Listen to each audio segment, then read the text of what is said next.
So late last night, gun control advocates in Congress submitted two very shocking new gun control bills. And these are big, massive gun control bills. So first we have H.R. 8, which is a bipartisan background checks for 2021. So I'm just going to kind of look at the bill and kind of take a look at that and just give you my kind of comment. So it's going to require a background check for every firearm sale.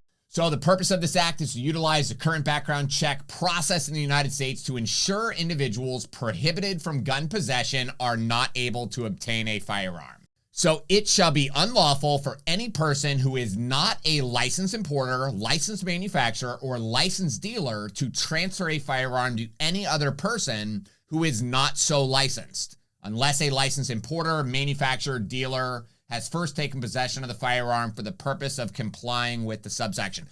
So that's what this is. This is a universal background check system, which I haven't even read this whole bill yet, but the only way to enforce this type of policy would be if there was firearms registration across the board in America. So it says that it will allow the transfer that is a loan or bona fide gift between a spouse, domestic partner, between partners and their children, including stepkids, between siblings, aunts, uncles, nieces, nephews, between grandparents, if the transferor has no reason to believe the transferee will use or intends to use a firearm in a crime, as if anybody knows that, right? Whether somebody is going to freak out and do something dangerous or illegal. So it says that it's going to allow the temporary transfer of a firearm as long as the transferor has no reason to believe the transferee will use or intends to use the firearm as a crime, as long as you're at a shooting range or other designated purpose for target shooting, while reasonably necessary for the purpose of hunting, trapping, fishing.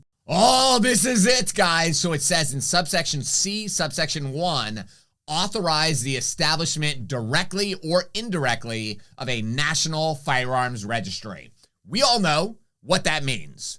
Firearm registration means firearm confiscation. It may not happen right away, but it has happened throughout every civilization in the world. So why wouldn't it happen here in America?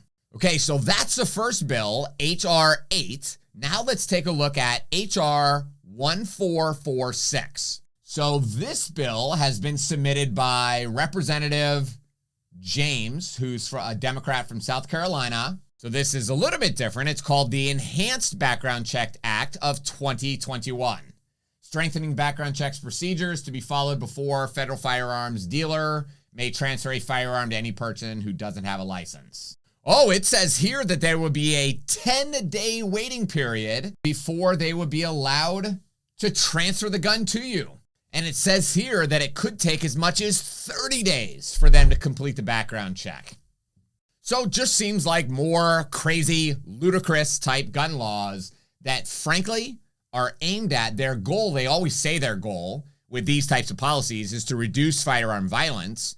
But as we all know, when they passed the Brady Act, which is what first started the background check process, they found that most of the criminals that attempted to buy a gun and were denied were never prosecuted. So what's the point of you creating policies like this if you guys aren't even going to prosecute it? They also discovered that of the firearms that were sold, it had zero impact on reducing violent crime. The only thing the Brady Act did was, I believe by less than 1%, it actually reduced the number of people committing suicide. So again, you had very, very little impact, but you infringed on our rights substantially. Now, if you guys follow the NRA on Twitter, the NRA has been exploding over the last couple days, basically telling us, all of its members, that the gun control community is going to be voting on some of these brand new policies as early as next week. So I think it's going to be very interesting to see what comes down the pipe, what these gun control advocates are going to really push for, and how they're going to really try to take away our constitutional freedoms. Now, I'm going to put a link down in the description below to an email that I received from the Gun Owners of America. You guys can simply add your name and it will automatically send an email to all of the representatives in your state telling them that you do not approve of these two bills or any of these radical bills that they are proposing. You know, our voices have to be heard. We cannot just bury our heads in the sand and assume that somebody else is going to do this for us.